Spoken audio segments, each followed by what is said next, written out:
Conexão e Inteligência, um canal sobre espionagem, tecnologia, geopolítica, inovação, direito e desenvolvimento sustentável. Eu sou Denilson Feitosa, presidente da Associação Internacional para Estudos de Segurança e Inteligência, INASES. Eu tenho pós-doutorado em estudos sobre inteligência, segurança e direito.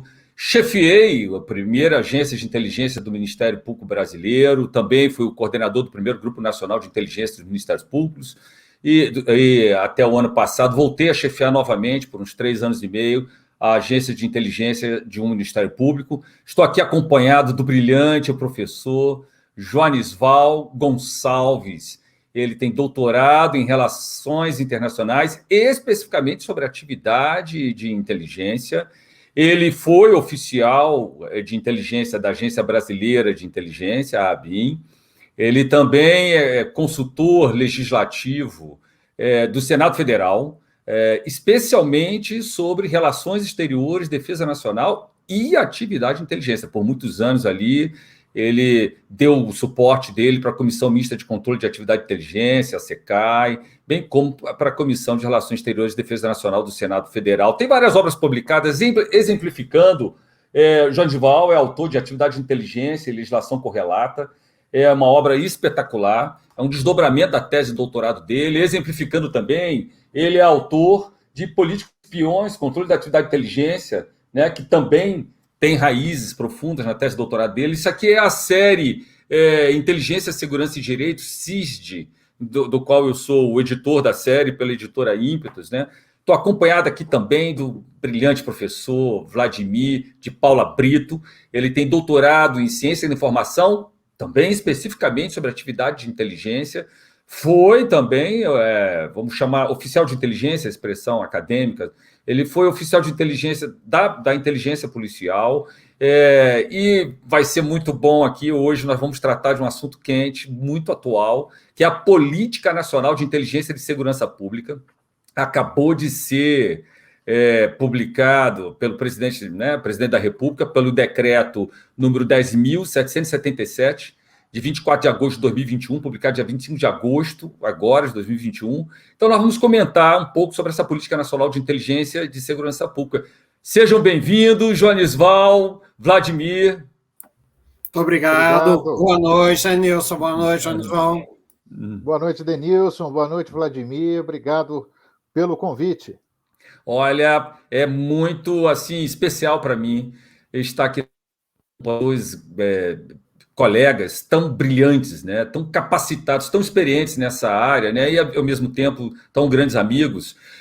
Dando uma visão geral, a Política Nacional de Inteligência e Segurança Pública, que acabou de ser publicada, publicada por um decreto, então estamos no Brasil, né, é um decreto do presidente da República, que no caso ele fez isso com base na Lei 13.675 de 2018, que é justamente a lei que criou o SUSP, né, um sistema unificado de... Eu esqueci o nome específico, o Sistema Único de Segurança Pública, né, que é o SUSP. Esse nome ele variou muito ao longo do tempo, mas originalmente é SUSP, continua a ser SUSP, e também criou a política, instituiu a Política Nacional de Segurança Pública e Defesa Social aqui do Brasil. Então, esse decreto, ele procura orientar a atividade de inteligência e segurança pública no âmbito do subsistema de inteligência e segurança pública, que é o CISP, né? Como parte do CISBIN, Sistema Brasileiro de Inteligência e Segurança, Sistema Brasileiro de Inteligência. Ele tem um anexo dividido em 8 partes, onde a primeira parte é a introdução, né, explicando o que é a Política Nacional de Segurança Pública, PNISP. Ele tem a parte 2, pressupostos da atividade de inteligência de segurança pública, né, obediência à Constituição e às leis, atividade de Estado de caráter permanente, atividade de oportuno. Depois ele tem a terceira parte, que ele tem a quarta parte, panorama de segurança pública na República Federativa do Brasil, que dá uma visão geral sobre a atividade de inteligência no Brasil, especificamente a segurança pública. Depois, a parte 5 dessa política nacional de inteligência e segurança pública a partir de instrumentos, né? Quais são os instrumentos dessa política, exemplificando o subsistema de inteligência e segurança pública, o CISP, a Estratégia Nacional de Inteligência e Segurança Pública, o Plano Nacional de Inteligência e Segurança Pública, a Doutrina Nacional de Inteligência e Segurança Pública e assim por diante. A parte 7 são os objetivos dessa política nacional de inteligência e de segurança pública. A parte 6 são as principais ameaças, nós vamos abordar isso. E, finalmente, a parte 8, que são as diretrizes. Há muita coisa interessante nessa política nacional de inteligência e segurança pública. Antes de começar a comentar, é importante deixar claro aqui que as opiniões, né, que eu estou manifestando, que o Jonival está manifestando e o que o Vladimir está manifestando, não é nenhuma posição de nenhum órgão público a que a gente pertença, ou que já tenha pertencido, né? São opiniões pessoais nossas, que em nenhum momento revela a posição nossa como uma eventual autoridade pública, e pode, em algum ponto, ser a posição da Associação Internacional para Estudos de Segurança e Inteligência, até porque a INASES, a pedido da presidente da Comissão Mista de Controle de Atividade de Inteligência do Congresso Nacional, elaborou um projeto de lei regulamentando operações de inteligência. Então, ali, nesse projeto de lei de operações de inteligência, nós revelamos, obviamente, posicionamentos que a própria INASES tem. E aí, o que é que vocês estão pensando dessa Política Nacional de Inteligência e Segurança Pública? Jonisval. Bom, novamente, boa noite a todos. Satisfação estar com o Denilson, com o Vladimir aqui, conversando sobre um tema tão importante. E inteligência de segurança pública, nos últimos anos, tem crescido a discussão a respeito, tem se tornado cada vez mais estratégico, e essa política ela vem muito em boa hora. E aí, para uma primeira observação, eu quero dizer que eu achei a política muito bem feita. Eu achei a política bem construída, né? E está muito atualizada com aspectos doutrinários, e isso é importantíssimo, porque quando a gente descuida da doutrina, a gente descuida da teoria de inteligência, a gente acaba num amadorismo. E, nesse sentido, ela vem em muito boa hora, alinhada com o que tem de mais moderno em termos de reflexão. E, para uma primeira observação, me chamou muito a atenção a parte sobre pressupostos, né? E aí eu estou com ela aqui em mãos, os vários pressupostos: obediência à Constituição e à lei, atividade de Estado de caráter permanente, mesmo sendo com foco em segurança pública, assessoramento oportuno, atividade especializada, conduta ética, abrangência, gestão estratégica, interação entre as agências de inteligência, coordenação e controle. Cada tema desse daria para a gente conversar muito. Mas também destaco o fato de que logo no início dela, logo no primeiro ponto, 1.1, ela faz referência à Política Nacional de Inteligência. Então, isso é importante porque a gente tem um diálogo já desde o início da política. Ela assinala a importância e ela destaca esse diálogo que tem que acontecer. Porque a gente vê algumas políticas, e nesse sentido, talvez seja muito duro dizendo isso, mas eu vejo que ela está bem melhor do que a Política Nacional de Inteligência, que foi o melhor que se conseguiu fazer à época, mas que, indubitavelmente, carece de muitas reformas, né? Já esta política aqui, ela dialoga com a Política Nacional de Inteligência, e ela vai muito além. E aí, para fechar esses meus primeiros comentários e passar para o Vladimir, eu chamo a atenção também nela para o fato de que ela trata a inteligência de segurança pública efetivamente como deve ser tratada, né? Como inteligência de Estado, voltada ao assessoramento ao processo decisório, né?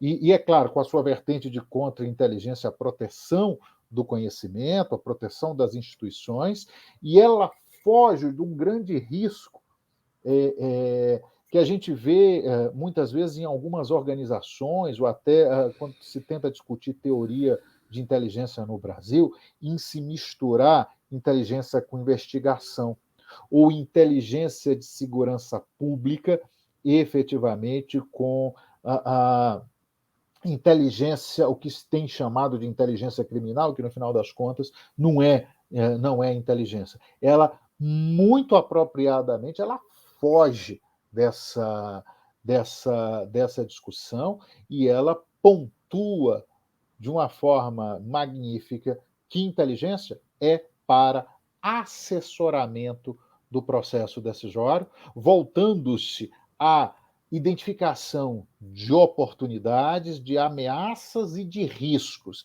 E aí, eu acho que aqueles que produziram a política nacional de inteligência de segurança pública foram muito felizes na maneira como trataram do tema. Então, são algumas primeiras considerações, mas eu paro por aqui, porque Vladimir e Denilson têm muito a trazer aqui, e é melhor escutá-los do que vocês ficarem me escutando. Vladimir, suas primeiras impressões. Olha, eu concordo com o Jonisval, eu achei que ela foi bem formulada. Acho que quem está por trás, o conjunto de atores por trás do documento, entende o sistema de inteligência. Então, eu gostei, acho que a análise do Jonisval encampa o que eu veria de positivo. Eu confesso que eu tenho uma certa preocupação, aí obviamente pode ser uma percepção errada, né? Mas eu vejo essa política endossando a criação de uma agência de inteligência de segurança, pode ser que eu esteja enganado, que seria a DINT-CEOP, né? Que centralizaria esse processo todo.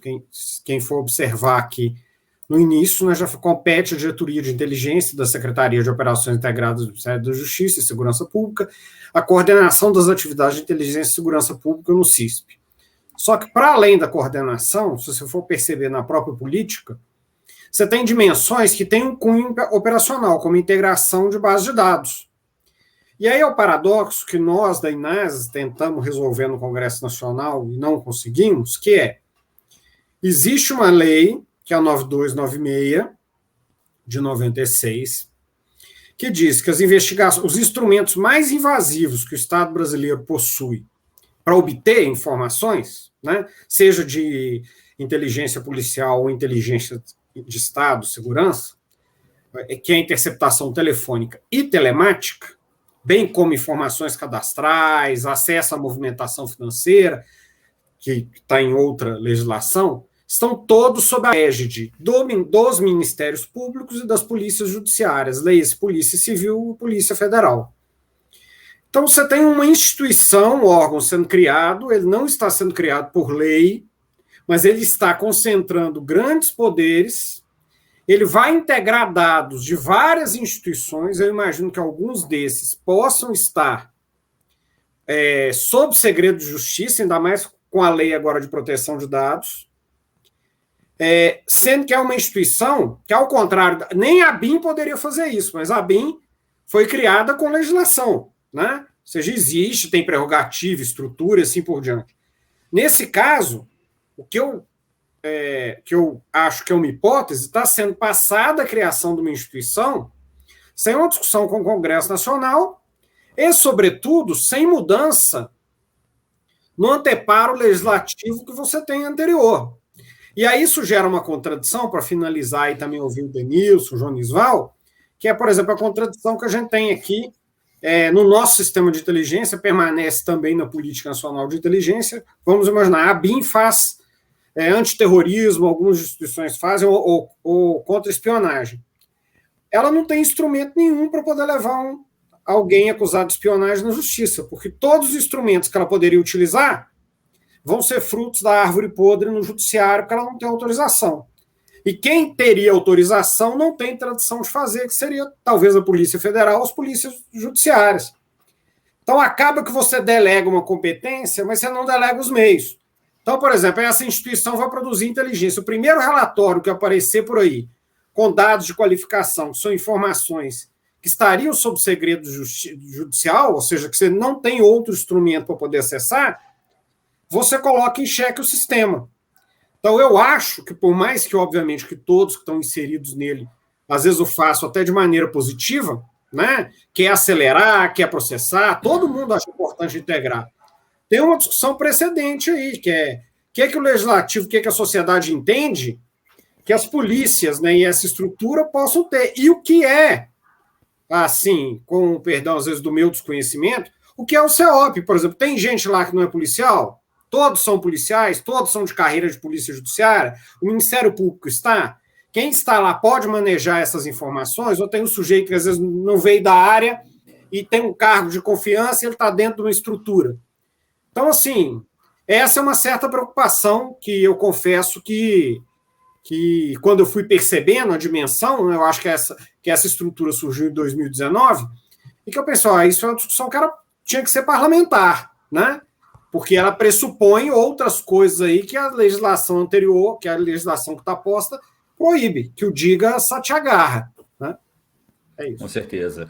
É o seguinte, a minha visão, a primeira impressão, ela corresponde aproximadamente às palavras do Joanisval, mas com algumas preocupações que o Vladimir colocou. Ou seja, o presidente da República, o Jair Bolsonaro, ele foi bem assessorado em relação a esse decreto, que é assinado por ele, porque ele está bem elaborado do ponto de vista técnico, de fato, né? Isso a gente tem que reconhecer.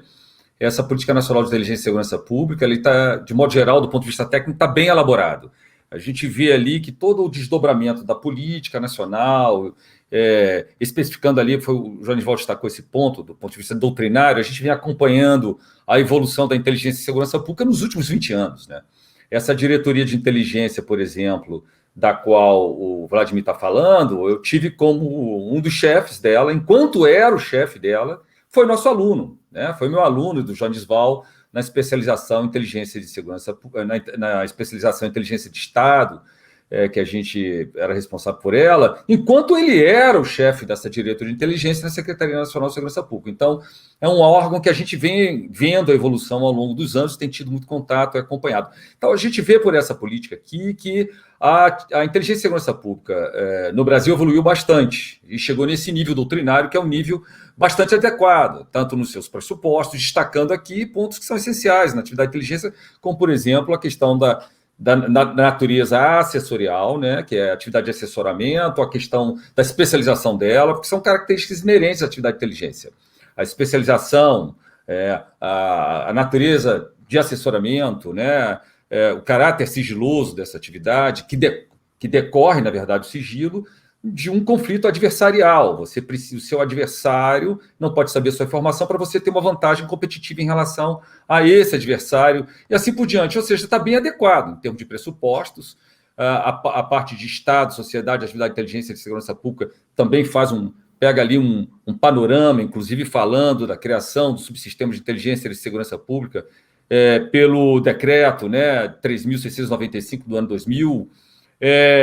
O panorama de segurança pública na República Federativa do Brasil também é adequado, inclusive fazendo um destaque muito apropriado do crime organizado, que foi o combate ao crime organizado foi algo que forçou as polícias a evoluírem para a atividade de inteligência, né, e não apenas investigação. A Polícia Federal foi a primeira que deu esse passo, onde teve a coragem de utilizar a atividade de inteligência como atividade de inteligência na área de segurança pública. A primeira doutrina nessa área também foi feita pela Polícia Federal, e não mais só como inteligência de Estado, de governo, mas uma inteligência voltada, baseando a atuação, a tomada de decisão e a atuação no âmbito policial, que depois se expandiu para os outros órgãos que são considerados de segurança pública no Brasil. Porque no Brasil, a Polícia Federal, Rodoviária Federal, Ferroviária Federal, as polícias civis, as polícias militares, né? Os corpos de bombeiros militares integram esse sistema e as guardas municipais também. Então, é um sistema bastante amplo.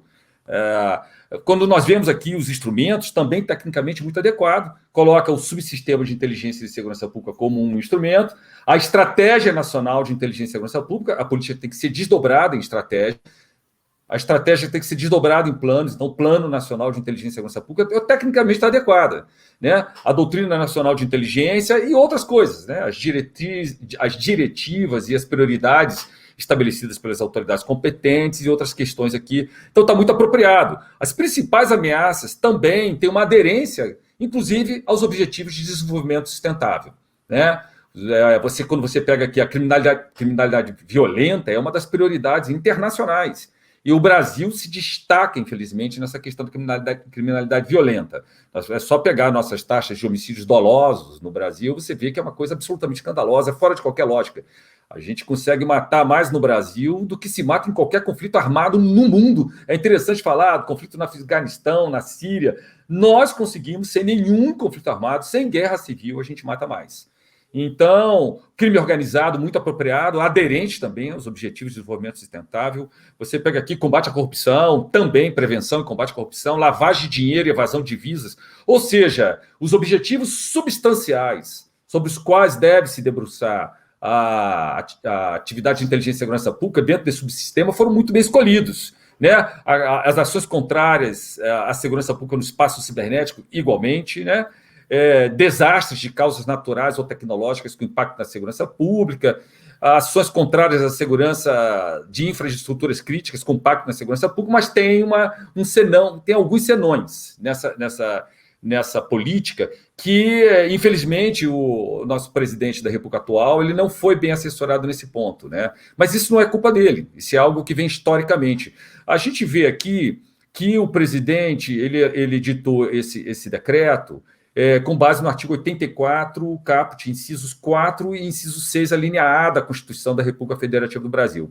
O que essa competência que o presidente tem para editar o decreto, que é regulamentando uma lei, e é essa lei que ele está regulamentando, na verdade, é a Lei 13.675 de 2018, que é a lei que instituiu o Sistema Único de Segurança Pública, né, o SUSP, e instituiu aí a Política Nacional de Segurança Pública e Defesa Nacional. Então, o que é possível ao presidente fazer nesse âmbito? E, na verdade, essa lei regulamentou um dispositivo da Constituição, que é o artigo 144, inciso 7º da Constituição. E ali, nesse artigo 144, inciso 7, o que nós temos ali? A lei disciplinará a organização e funcionamento dos órgãos responsáveis pela segurança pública, de maneira a garantir a eficiência de suas atividades. Então, o que é possível ao presidente fazer? O que é possível? Primeiro, a União por meio do Congresso Nacional, o que pode fazer, ao editar essa lei, é regulamentar a organização e funcionamento, mas especialmente quanto à eficiência, e não quanto aos objetivos que cada segurança pública de cada estado brasileiro, né, porque o Brasil é dividido em 26 estados e mais o Distrito Federal. Então, são 7 unidades federativas que compõem a União, mais a União. Além disso, nós temos aí mais 5.700 municípios. Então, o que é possível? Não pode estabelecer os objetivos substanciais, né? Pode estabelecer, vamos tornar isso tudo mais eficiente. Isso é a competência que o Congresso Nacional nosso tem e que o nosso presidente da República tem. E não pode ir além disso. No entanto, a Lei 13.675, ela foi além disso. E ela fez várias ameaças, porque é uma federação. Então, os governos estaduais eles têm uma autonomia relativa em relação à nossa União. Dizendo, se você não fizer isso, eu não vou te dar os recursos, né, orçamentários do Fundo Nacional de Segurança Pública ou do Fundo Penitenciário Nacional. Eu não vou te dar o dinheiro do Programa Nacional de Segurança Pública e Cidadania. Então, o governo federal, o que ele faz? Ele pode regulamentar no que tange a eficiência, a organização do funcionamento no que tange a eficiência, mas ele não pode impor objetivos substanciais às unidades federativas que são os estados e o Distrito Federal. Esse decreto, ele vem nessa linha.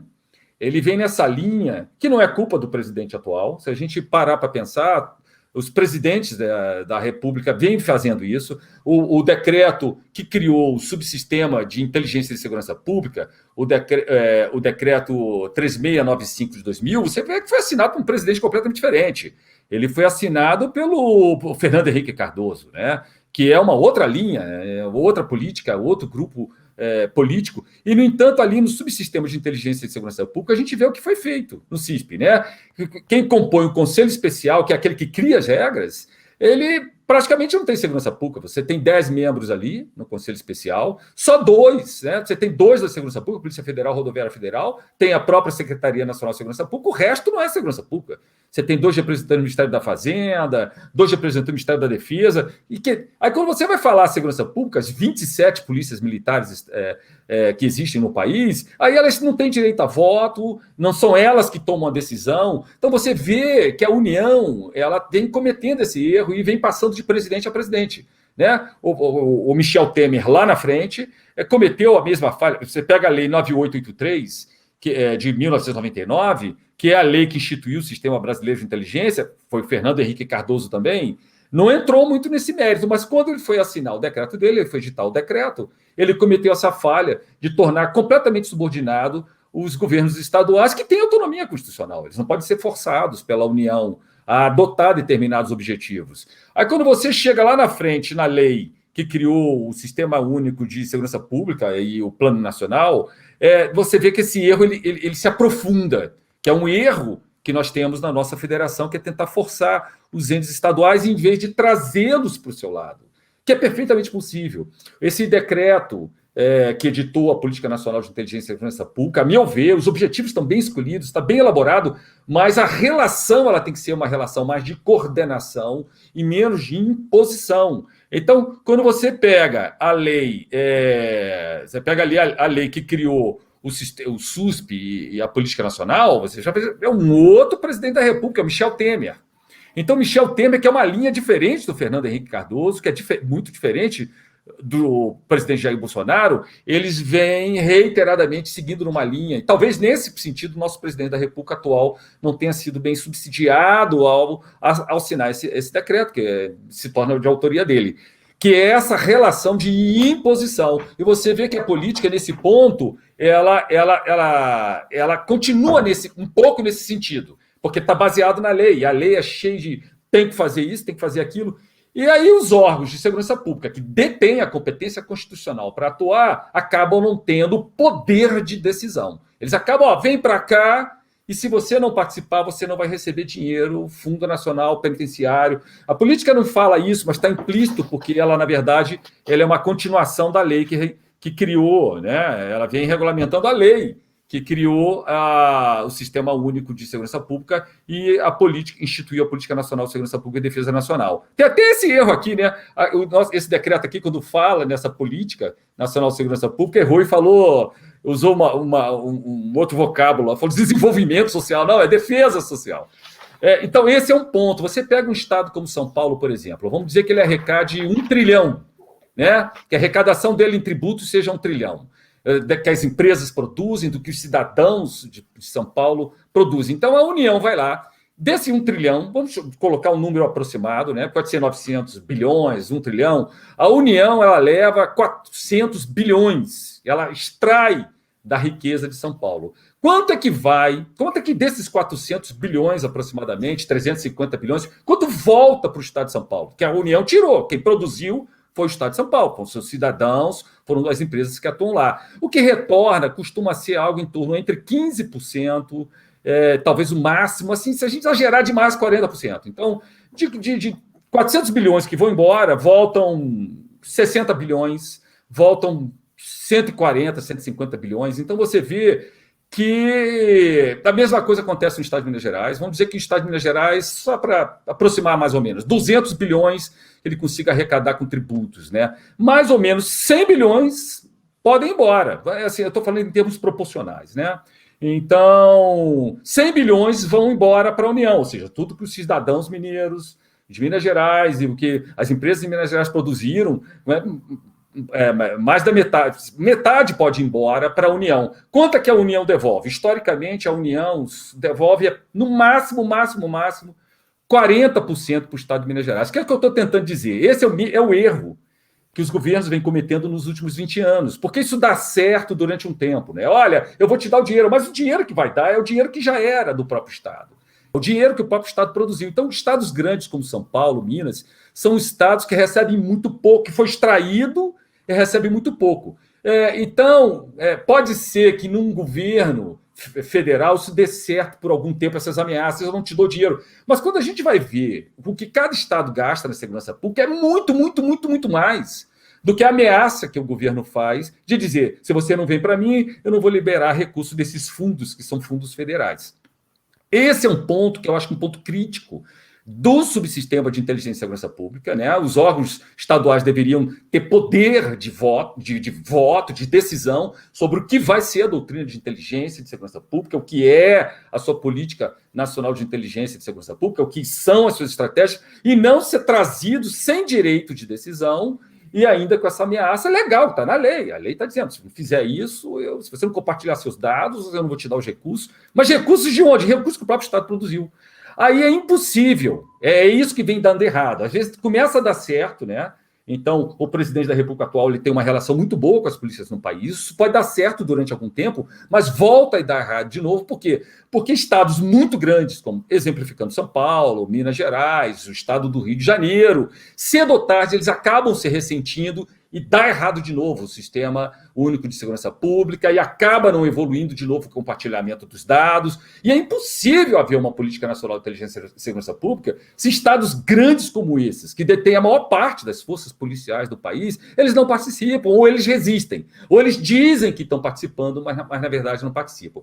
A sugestão que eu faria aqui, então, temos esse problema, eu acho que esse é um problema que não é do governo atual, é um problema histórico, mas isso é algo que talvez quem seja responsável ali, essa diretoria de inteligência, e o secretário nacional de segurança pública e o ministro da Justiça e Segurança Pública, eles vão ter que ter habilidade, ter um discurso de convencimento para implementar verdadeiramente essa política nacional, em vez de usar um discurso de imposição. Né? Então, ainda que o decreto que criou o CISP, o Subsistema de Inteligência e Segurança Pública, não me deu o poder de voto, ainda que a lei que criou o SUSP também vá nesse sentido, e ainda que essa política nacional de inteligência e segurança pública não deu esse poder de decisão, o fato é que os governadores estaduais e os estados, o Distrito Federal, têm esse poder, a Constituição lhes deu esse poder. O que eu sugeriria para os colegas que atualmente estão com essa responsabilidade de coordenar isso, é que tenham consciência disso ao lidar com as unidades federativas, mas para convencê-los a participar e se integrar e ouvindo os entes, né, subnacionais, e dessa forma eu acho que talvez a política nacional dê certo. E talvez o governo possa finalmente cair essa ficha e incluir lá nos subsistemas de inteligência e segurança pública, incluir os órgãos estaduais com poder de decisão e, de fato, reconhecer neles o poder constitucional que eles já têm. Eu acho que esse talvez seja o ponto crítico. Então, a sugestão que eu faria, se eu pudesse me atrever a fazer uma sugestão ao governo federal, fosse que tivesse bastante consciência no seu relacionamento com as unidades federativas, tentando mais convencê-los, porque, afinal de contas, é o que o Jorge falou, essa política está muito bem elaborada. Os objetivos estão muito bem escolhidos, eles estão alinhados com objetivos que, inclusive, o próprio Brasil se comprometeu, né, por meio dos Objetivos de Desenvolvimento Sustentável. E aí, Joanisval, o que você acha? Bom, são muitos pontos aí, né, Denilson, e você lida com questões relacionadas à estrutura da federação. Exatamente. E aí eu voltaria, eu não vou entrar nessa discussão, mas eu acho que a gente tem um problema que eu chamo de um pecado original que está relacionado à Constituição de 88, que, na minha opinião, e repito, essa opinião é pessoal e não significa necessariamente a perspectiva de qualquer instituição a qual eu esteja vinculado, na minha opinião, essa Constituição de 88, ela tem muitos problemas. Elas têm muitos problemas e eu a vejo como anacrônica. Mas eu queria puxar um pouco também, a partir disso que você está falando, mas para as primeiras reflexões do Vladimir, que são muito pertinentes. E aí eu destaco o seguinte: essa preocupação do Vladimir ela tem que estar presente, mas, por outro lado, ela está muito relacionada à natureza da inteligência.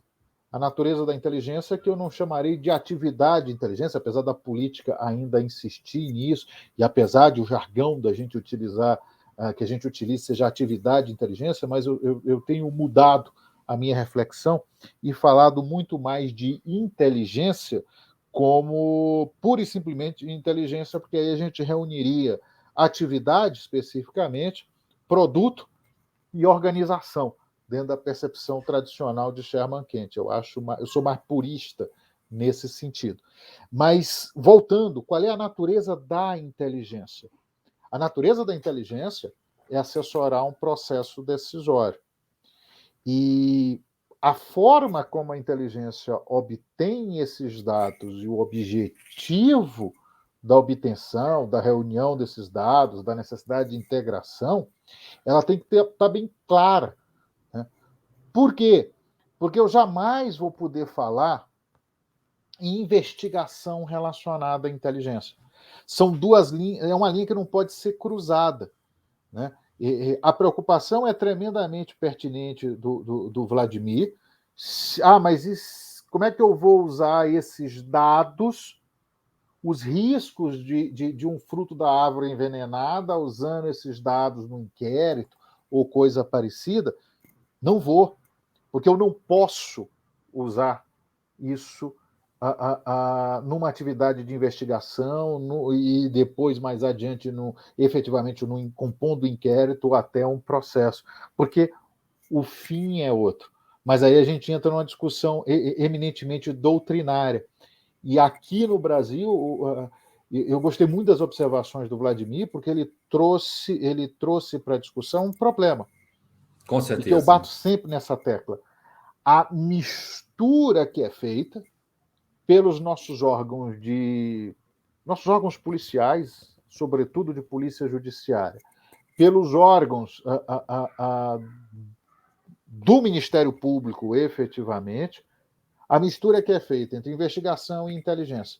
E os problemas que a gente já viu quando eu pego um conhecimento de inteligência e jogo no inquérito ou num processo. Aí é fatal. O que eu estou tentando dizer é que, se seguir numa linha de se empregar a inteligência como deve ser empregada para assessoramento a um processo decisório, portanto, de caráter absolutamente administrativo e não judicial, né, ou investigativo, mas administrativo, para assessorar as instâncias decisórias dos diversos órgãos de segurança pública, aí eu não veria problema nisso.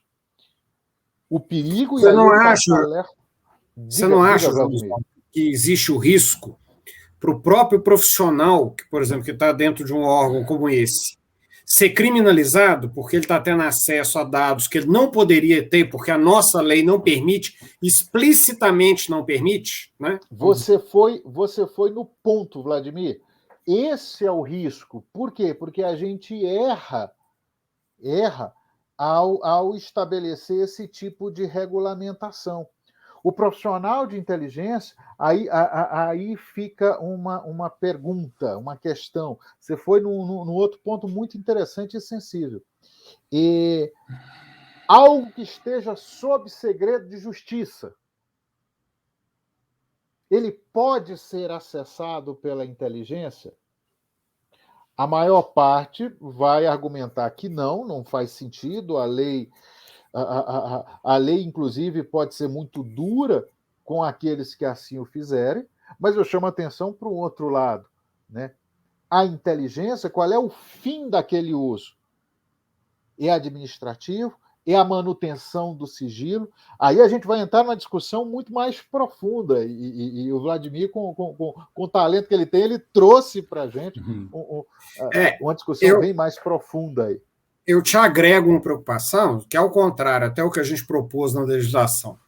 No modelo norte-americano, o FBI tem um sistema judiciário que quando ele quer fazer inteligência de Estado, que lida com contra-inteligência, contra-espionagem, ele pede ao sistema judiciário. Né? Assim como você tem esse sistema de freios e contrapesos, por exemplo, a polícia, qualquer um que participa de uma operação, você tem que convencer o judiciário, convencer o Ministério Público.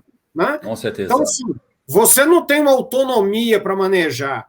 O que me preocupa, se você for olhar na estratégia, que ela concretiza um pouco mais a política, lá tem claramente o objetivo de integrar grandes volumes de dados. Com E certeza. hoje, nós temos uma mudança de paradigma tecnológico que o que antes era fonte aberta, que era simples, porque fonte aberta era jornal, revista, aí foi para a internet, jornal, revista, aí o cara põe uma coisa na rede social. Hoje você tem a Dark Web e a Deep Web, que são o quê? Que é a sua rede da sua empresa que não está na internet, é o seu correio eletrônico, que é a sua comunicação, está na esfera telemática, é a mensagem por WhatsApp que você espera que seja protegida e tenha sigilo, está com alguém. E aí, por exemplo, se uma instituição dessa começa a adquirir ferramentas que, em algum grau, te permita acessar isso com a narrativa que é fonte aberta, mas, na verdade, você tem Deep Web e Dark Web, você já entrou claramente na dimensão que é protegida pela Lei 9296. O que me preocupa é que um conjunto de normas que é positivo, ele, no afã de ser implementado, pulando a legislação vigente, ignorando ela, ele mais para frente ele provoca o efeito contrário. Na verdade, nós aqui participamos dessa. Nós tentamos pegar o problema, então vamos discutir o problema? Como é que você dá para mim, né? Como é que você coloca para ela, você tem que combater a contra-espionagem, você tem que lidar com a espionagem no país. Se ela não pode levar o suspeito à justiça, porque os instrumentos invasivos ela não tem. E se ela os utilizar, ela está usando contra a lei. Então, o que realmente, se você pega o esboço entre linhas, é que uma parte do que está posto ali, ele exigiria uma mudança legislativa para, de fato, ser implementado. Por exemplo, agora, pode falar. Vladimir, essa questão levantada por Vladimir e que o Janival prosseguiu muito bem em relação a ela, isso é porque a nova política nacional de inteligência e segurança pública, no afã de fazer com que, né, na pressa, talvez, na vontade intensa de fazer com que a inteligência e segurança pública e a inteligência de Estado, né, elas cooperem, criou ali o item 8.8, que é fomentar o compartilhamento de informações com o Sistema Brasileiro de Inteligência. A Operação Satyagraha, ela está muito fresca na memória, né, que envolveu o banqueiro Daniel Dantas. Então, foi uma operação muito grande, teve um alto impacto no país, né, uma repercussão imensa no país, mas, no final das contas, o Superior Tribunal de Justiça acabou anulando a operação inteira, né, condenações que já tinham ocorrido, enfim. E o Supremo Tribunal Federal, por razões técnicas, acabou mantendo essa nulidade do processo. Isso, uma das razões, tem várias questões para ter sido para o Superior Tribunal de Justiça, o STJ, ter anulado toda essa operação e tudo que decorreu dela, mas uma dessas questões alegadas, que repercutiu muito na imprensa, foi a cooperação entre a Polícia Federal e os oficiais de inteligência da Agência Brasileira de Inteligência. Porque esses oficiais não podiam ter tido acesso a informações que tinham sigilo legal, que tinham segredo de justiça. Então, no entanto, a política nacional ela tocou nesse ponto de uma maneira um pouco imprópria. Infelizmente, Jonival e Vladimir, nós três aqui participamos da elaboração daquele projeto de lei regulamentando as operações de inteligência, que era muito avançado, colocava o Brasil 50 anos para frente.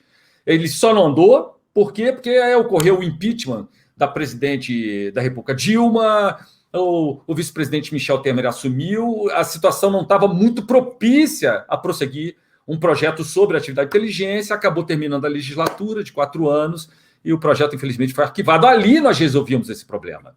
Então, só para concluir, outra sugestão que a gente tem que ser veemente com os colegas que estão integrados nesse subsistema de inteligência e segurança pública, é que o compartilhamento ele só pode ser feito respeitando sigilo constitucional e sigilo legal. E nosso projeto de lei previa como fazer isso. Nada impede que um promotor de justiça militar, que um procurador da República, né, que um procurador de justiça, um subprocurador-geral da República, que eles solicitem ao juiz que o juiz compartilhe aquela informação que ela é estratégica para o país. Então, é possível respeitar o devido processo legal de compartilhamento entre a inteligência e segurança pública e a inteligência de Estado, ou seja, o CISBIN ele é uma coisa, O subsistema ele é completamente diferente, ele tá regido por outras normas constitucionais e legais. Então, um alerta, uma advertência que a gente faz, que pode acabar acontecendo isso que está sendo falado aqui. O oficial de inteligência e segurança pública pode acabar respondendo por crime, por improbidade administrativa, se ele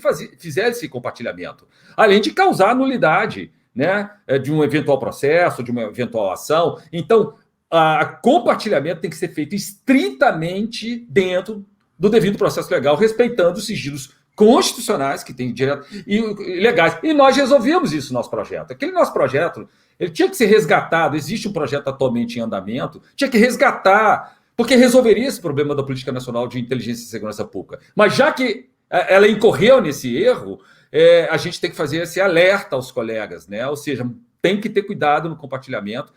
Tem que ser feito esse compartilhamento. Não tem como haver uma agência brasileira de inteligência, não tem como haver um sistema brasileiro de inteligência que não tenha as informações para subsidiar o presidente da República. O presidente da República precisa ter o conhecimento, as informações adequadas para tomar posição, as decisões que ele tem que tomar. Não importa se a gente gosta ou não gosta, se você é de uma corrente ou outra, o presidente da República não pode errar. Ele precisa ser bem subsidiado pela inteligência, mas, obviamente, tem que ser dentro do marco constitucional legal. Fala, Jonivaldo. Por isso que eu quero voltar só nesse ponto, e aí já caminhando para as minhas conclusões, porque a gente já está aqui, a conversa está muito boa, mas a gente já está há 45 minutos conversando.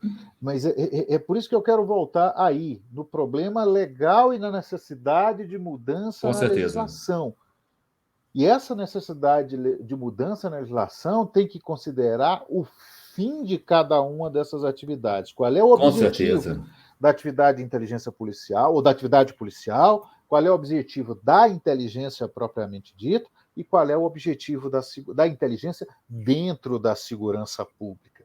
Porque senão nós vamos ter problemas que vão perdurar por causa desses limites legais que são, ao meu ver, inapropriados.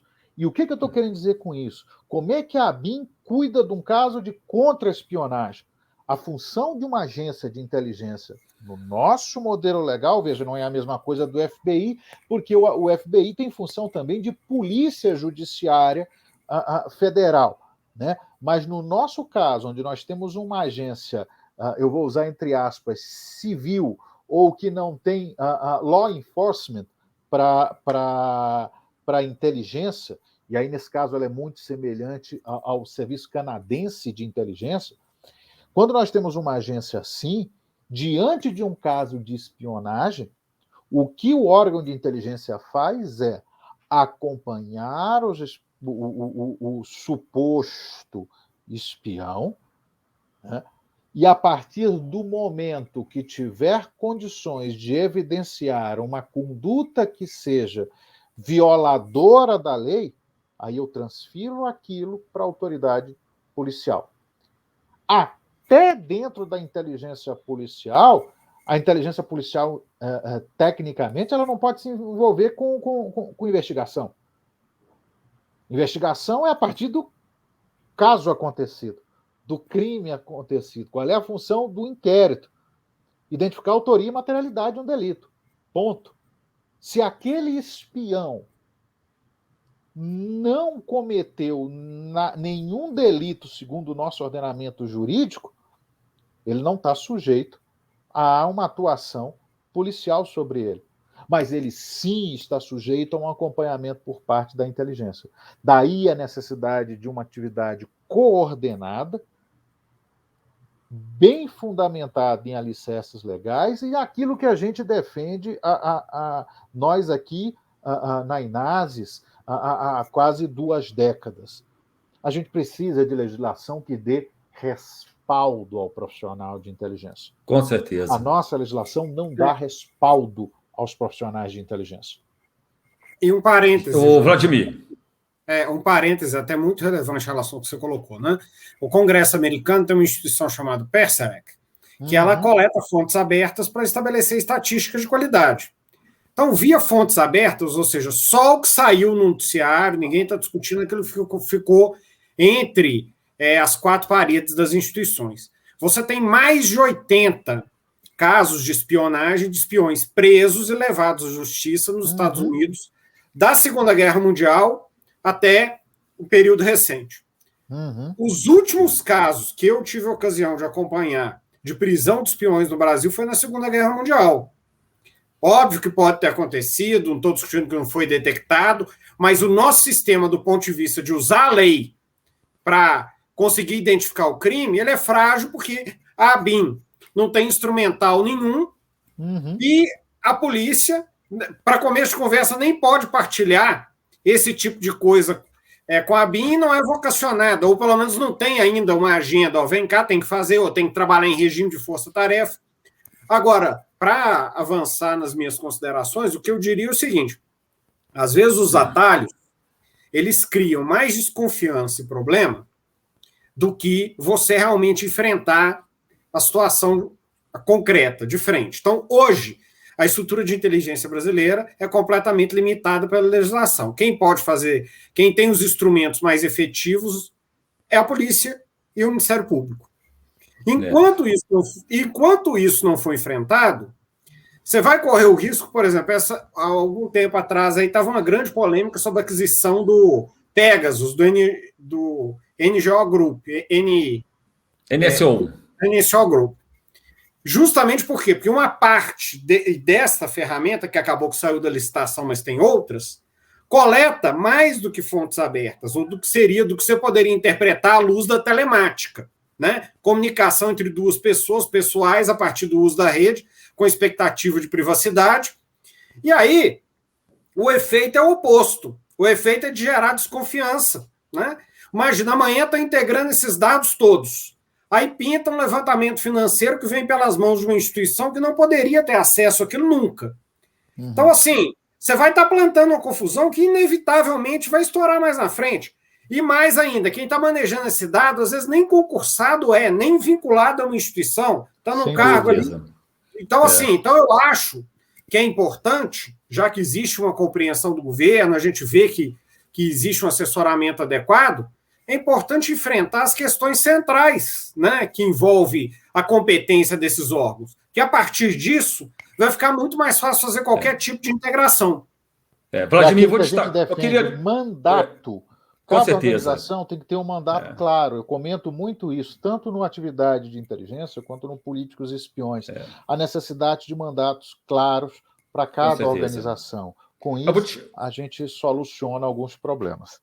Ô, Jodival, eu queria pegar alguns pontos que vocês falaram aqui para a gente fazer um fechamento dessa análise. De que ponto de vista que eu falo, né? A gente está há 20 anos nessa história, né? O acordo dos 30 Ministérios Públicos brasileiros com a Agência Brasileira de Inteligência, por exemplo, fui eu que fiz esse termo de cooperação lá em 2002, a proposta de modelo de inteligência para todos os Ministérios Públicos do país, a criação da primeira agência de inteligência do Ministério Público, já chefiei 2 vezes, e assim vai. Tem um ponto aqui que me chamou a atenção, que é o item 1.4 da política, do anexo da política, que fala assim, que se destina a atos criminosos de qualquer natureza. Isso absolutamente não pode ser. A inteligência é sempre inteligência sobre algo. Sempre tem algo essencial. A inteligência lá nos Estados Unidos, quando ela foi criada, tinha o problema da falsificação da moeda. Ou seja, você sempre tem determinados objetivos substanciais. E isso é extremamente importante, por quê? Porque quando a inteligência faz tudo, ela não é inteligência. Ela acaba sendo delegacia de polícia. Você tira a placa ali, que aquilo é um setor de inteligência, é uma agência de inteligência, e bota delegacia de polícia. Aquilo ali é o gabinete de um procurador da República e de promotor de justiça. Não é atividade de inteligência. Todo mundo, todos os agentes públicos deveriam ser treinados em atividade de inteligência, porque isso melhora muito a eficiência do seu trabalho. Mas a atividade de inteligência, aí eu quero destacar o que o Jodival falou, ela é assessorial.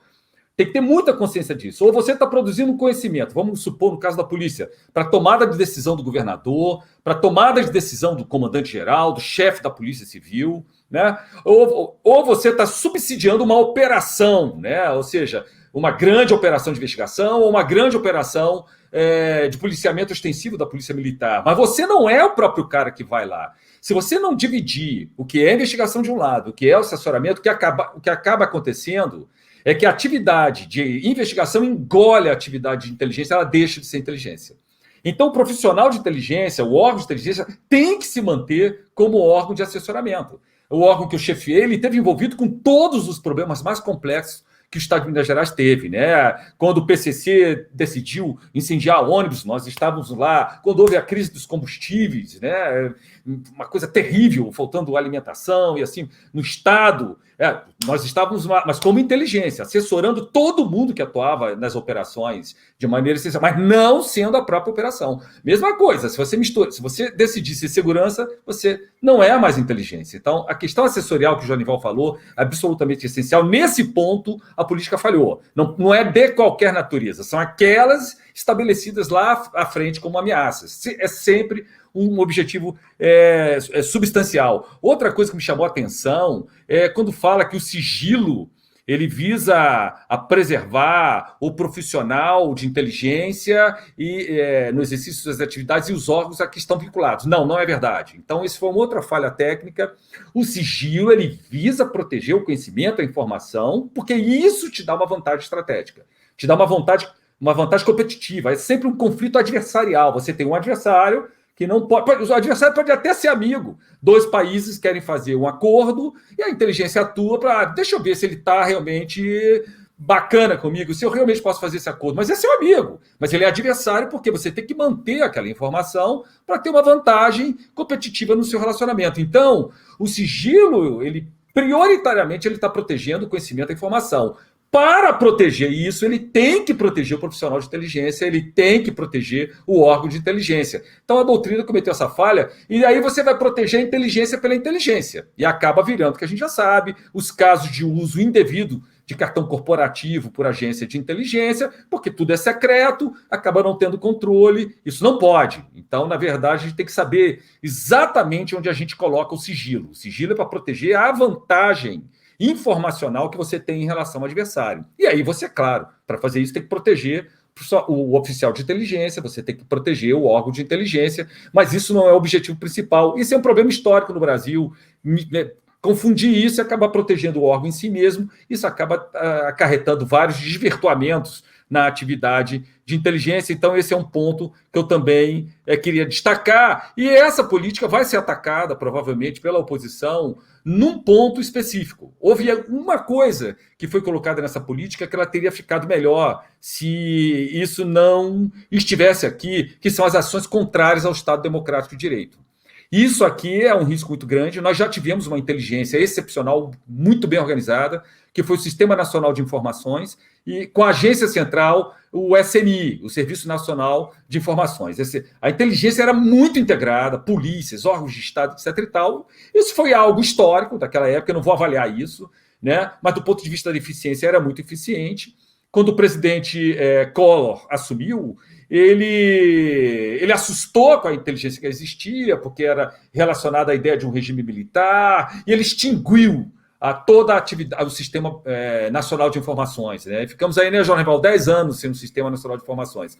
Então, naquele momento, ficou bem firme que você não pode misturar a atividade de inteligência de Estado, porque até então havia um momento histórico em que isso foi justificável, no ponto de vista de quem ocupava o poder naquela ocasião, né, que muitos conhecem como regime militar da época, mas entramos numa nova fase, que é a fase do Estado Democrático de Direito. Então, colocar isso aqui na Política Nacional de Inteligência e Segurança Pública pode gerar alguns riscos, do ponto de vista político, ataques, né? O que é isso? A Inteligência e Segurança Pública vai começar a ajudar o governo federal nessa questão? Isso não vai virar um controle do Estado sobre o cidadão? Então, esse é um ponto frágil, que é o item 6.6, mas eu vou tranquilizar as pessoas nesse ponto, porque hoje o presidente da República, Jair Bolsonaro, acabou de assinar a nova lei, que revogou a Lei de Segurança Nacional, que é uma lei histórica dessa época, substituindo por uma nova legislação. Então, isso acabou de acontecer hoje, nós vamos comentar isso no próximo episódio da Conexão Inteligência, que é a Lei 14.197, de 1º de setembro de 2021, que foi publicada dia 2 de setembro de 2021. Então, essa lei, ela revoga a Lei de Segurança Nacional e ela insere um novo título no Código Penal brasileiro e ali prevendo os crimes contra o Estado Democrático de Direito. Então, quem estiver preocupado, o que significa aquilo que se encontra na política nacional de inteligência e segurança pública, pode tranquilizar. Então, a sugestão, né, que eu daria aos colegas que atuam nessa área é bom se restringir só o que se encontra nessa nova lei. Esse é um terreno muito perigoso. O governo federal ele não colheria frutos em tentar avançar muito nessa ameaça que foi colocada ali dentro da Política Nacional de Inteligência e Segurança Pública. Então é melhor não insistir muito nisso. Acabaria tendo uma oposição muito forte. Poderia ser que